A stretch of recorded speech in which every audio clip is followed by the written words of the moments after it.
Welcome back into Wake Up America. So Republicans are now demanding answers from the CDC after they failed to explain the health and safety risks posed when infants breastfeed from a transgender man, something that is called chest feeding, apparently. Yeah, here to discuss is the person at the forefront of the letter to the CDC, Kansas Senator and physician Roger Marshall. Senator, I thought women can only breastfeed. I have 3 children. This is news to me. I had no idea what chest feeding was. Explain to us what's going on here. Well, I appreciate that. Certainly an obstetrician, I delivered a baby most every day for almost 30 years of my life, and breastfeeding is so very important. You know, it's like a sacred a moment between a baby and a mom. But the CDC has absolutely lost its way here. Somebody should be fired. The CDC is recommending that men, biological men who want to release fluids from their breast, I would not call it breast milk, take medications that have been taken off the market. So in 2004, the FDA took a drug off the market called domepridone. It's an anti-nausea medicine, but it was so dangerous it caused heart arrhythmias. The FDA takes it off the market. But now the CDC is suggesting you get this drug illegally and use it along with taking estrogens and progesterones, hormones we know that would hurt the baby. So I'm up here fighting to protect the lives of the babies. I knew I'd have to protect the lives of the unborn. I didn't have any idea it had to be fight for babies once they were born. Okay, so you're a doctor. This one, it's so tough because there's so much going on here. The medicine is unhealthy for the infants, but I didn't know that men were able, even with medication, of producing breast milk. Whatever they're producing, is that healthy for the infants? Right. So I would not call it breast milk. I would call it trans fluid. That's the only name that we can come up with there. It's probably a gray liquid. So one of the side effects of these drugs acts on the pituitary gland to cause the breast to release a fluid. But no, it's not healthy. You think about colostrum. I think most women that are breastfed understand how important colostrum is. It's the mom giving antibodies and antioxidants to the baby that are going to protect it until its own system is mature enough to make its own antibodies. And then from just a total nutrition standpoint, caloric intake as well, there's no way this trans fluid is going to be mama's milk. You know, God made us all so fearfully and wonderfully made.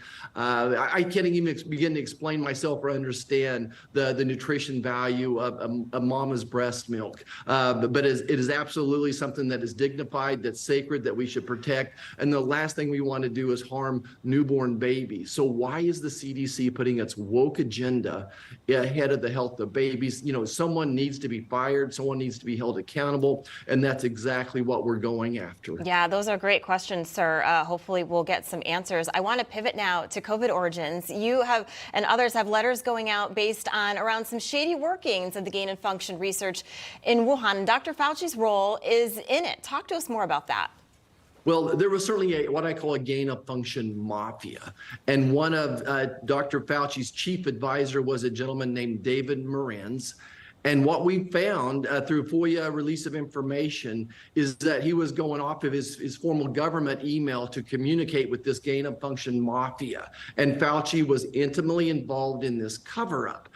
So thanks to AFP, who uncovered 400 some emails from this particular person describing what was going on as well, that this guy purposely went offline so he wouldn't be FOIA'd, Freedom of Information Act as well. So we're trying to get to the bottom of that as well. Again, this whole cover-up is going to be uncovered.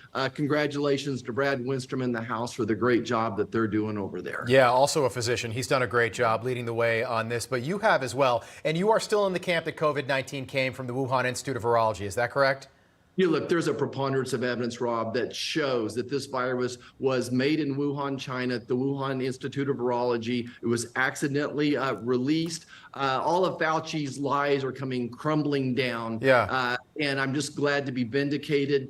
Everything that we said 2 years ago, almost 3 years ago, is now being proven true. You could go to our website, marshall.senate.gov. We have a very long video describing the timeline that we made over a year ago. And again, all this evidence coming out proving that we were right, that Fauci was covering this up, that he was funding this viral gain of function research. Yeah, so you think about it, this fall will mark 3 years since the first cases started appearing in Wuhan. And Dr. Fauci still wants us to believe that it didn't come from the coronavirus lab right up the road. It came from this wet market. Thousands of animals were tested. None were positive for COVID or coronavirus. We just learned yesterday that 3 years too late, the Biden administration has cut off funding for the Wuhan Institute of Virology. This is the lab in question. What does that tell you?